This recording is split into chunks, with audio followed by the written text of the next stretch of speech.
Hey guys, uh, I'm in my shop and hanging my phone on a wire, so yes, it's shaky. Anyway, let's talk about the pedals. Let's talk about the Greenland pedal today, and I have this one. I like it so much, and since I see so many people using it, but any water I go to, I never see anybody actually using one on my own. But what I notice when the people see me using this one, everybody asks what it is, and everybody likes it. You can see it from very far. This one, it's got like a really nice pattern, and I love it. And I love the comments people make about it. But I happen to be carpenter, so I decided to build one, and I kind of started, making two templates, and I literally got nothing else than, what I got. So what I got, it's my pedal, and then, I take the copy of it. So this is like a one template I made out of it. This template, it's slightly longer in the ends, like a couple inches, and I explain why in a minute. So there you got it. This is all got cut on a bandsaw. So right now, the rough measurement is 1 3/8 inches. So taking some material down, this is gonna end up to be around 1 1/4 inches in an end once this is gonna get work on. So this one and another one I made together, but by the time I started choosing the pieces of the wood, I realized, like, with the amount of the space I got in a shop and how long the process is gonna take, am I gonna actually finish one, and I'm gonna maybe hit some rock on a road, and I'm like, what, that is gonna be great idea if I build and finish the first one, and if I see some troubles and problems and such, I'm gonna avoid them in building the second one. And it's such a good thing I did that. So this is where I'm at right now, and as you see, I changed this one a little bit. So the original one in the end comes 3 3/4, but it's really tapered down in a longer way this way. So what I did with this one, I make this one only 3.5 inches in this side, and did a slight taper. So what it's gonna do for me in the end, I'm gonna get like a little bit more drag, once it's finished. So I'm gonna get like a little bit more push behind it. I'm a big heavy guy, and this one, it's like nothing wrong with it. I love it so much, I would not change it for the world. But because I'm building the next one, so why I'm gonna stay with the same design. So I changed it slightly, and even like this portion here, this throat, even the throat, it's like you can literally just stop your hand. The other one, you can kind of slightly slide down, if you need to make like a long drag and stuff. You got this almost like a stoppage here.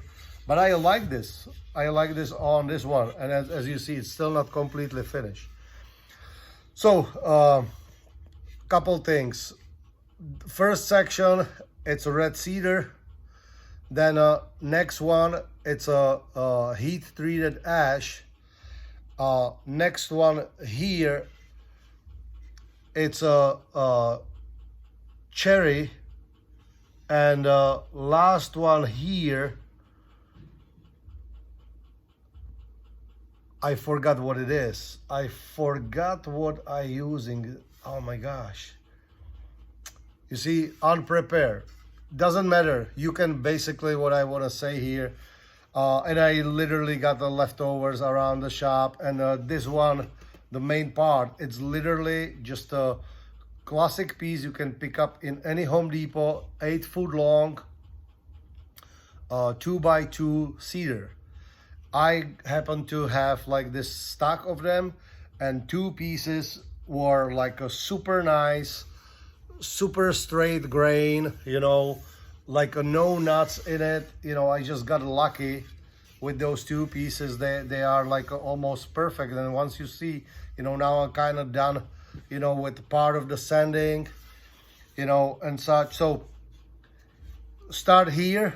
Okay, I make this one first, and then I start making all my other pieces basically around like a inch thick, and I left them straight, you know. So like obviously I got this tapered, and then I micro them together 3 pieces. So those 3 pieces originally were straight.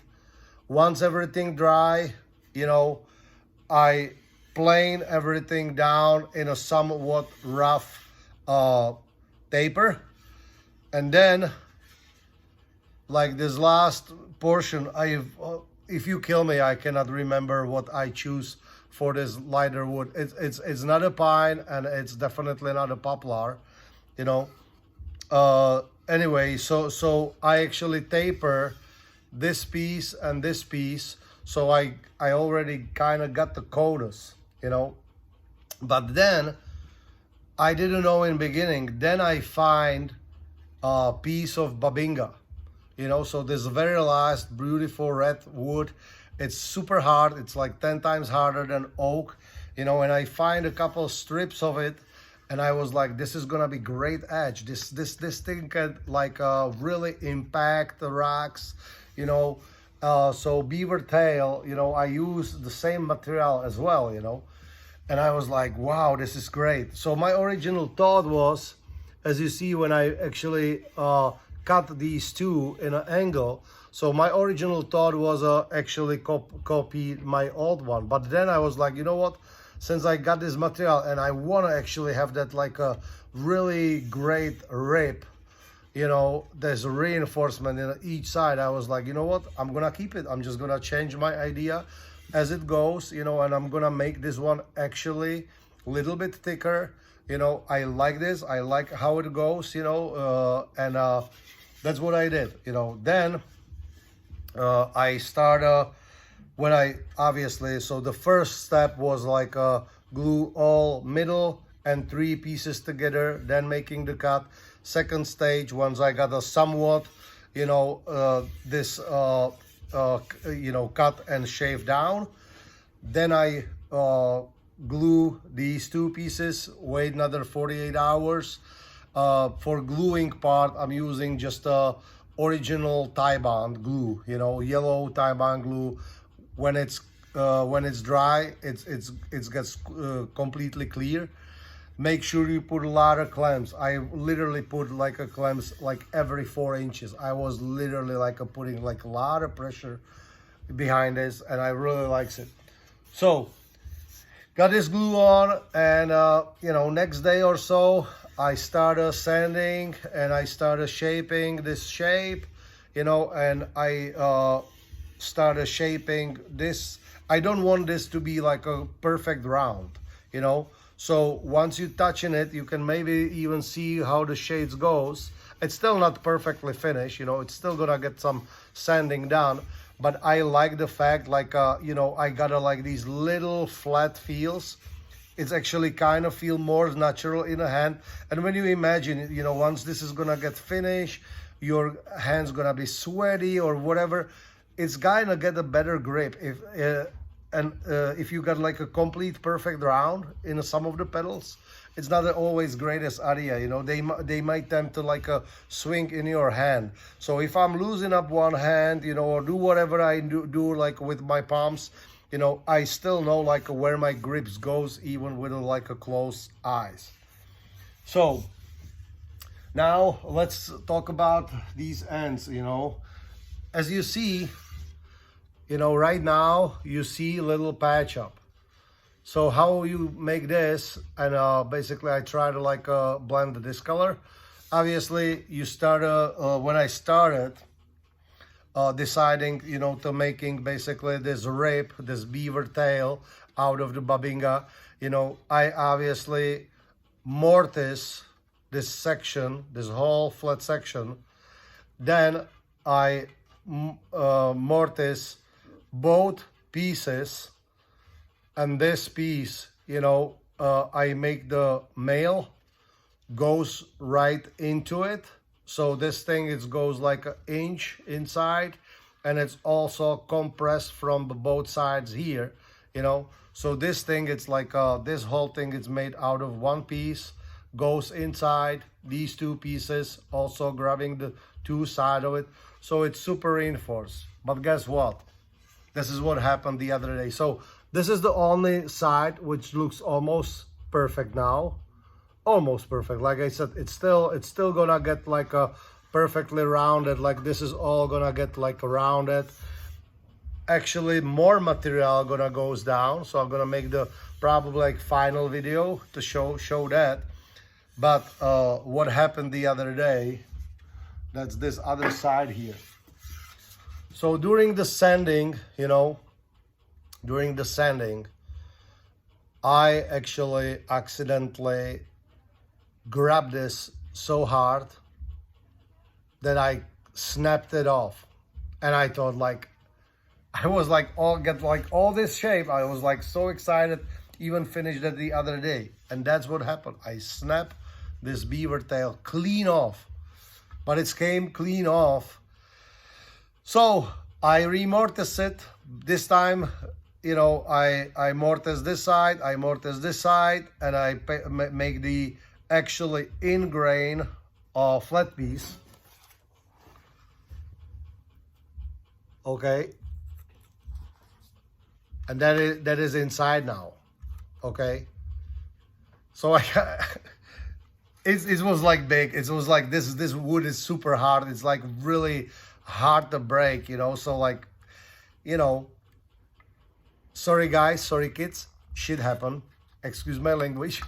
Okay, that's what happened. That's what I did. So I gotta fix it. You know, next morning, you know, I got like a little bit in imperfection here.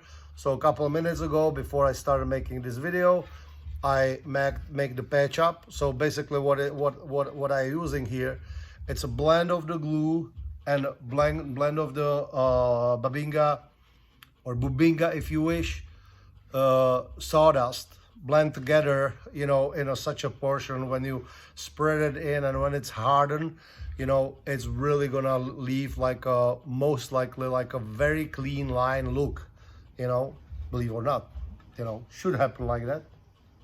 So that's where I'm at. Maybe you can see a little bit. Let's see the detail. You know, I got a center lane here, you know, so you can tell that like once I'm gonna start shaving it, you know, I kind of try to still maintain, because everything is done by hand, you know, and sandpaper, you know, and planners. So I try to maintain like I know kind of where the center is. But the other thing about this particular pedal is, and I don't know if I can even kind of spot this, if you actually gonna see this in a camera.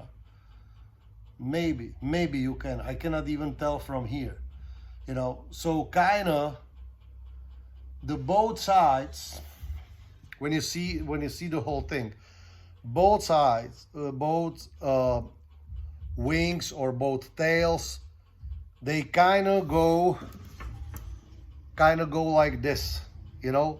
They don't go perfectly straight, they go kind of like this.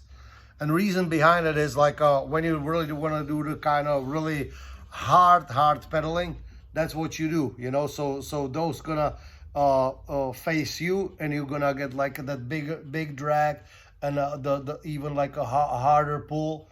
And in a regular day, when you're just cruising, you just flip the pedal around, you know, and you're gonna get this like a really nice and smooth pull out.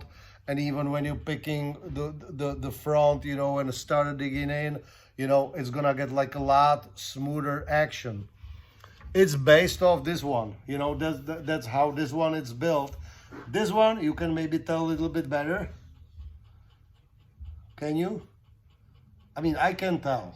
I can tell. You know, so like now that angle facing me and the one behind, it's the same way. All right. So there you go. What else I can say about this video right now? It's just patient. You know, time-wise, it's take the wood.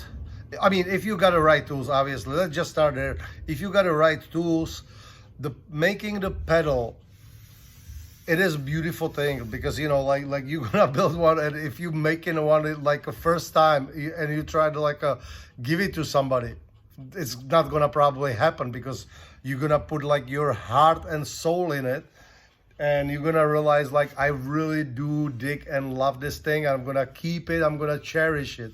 And that's what's happening here. Even so, I have one, I'm building this one for myself. Yes, I'm selfish, call me that.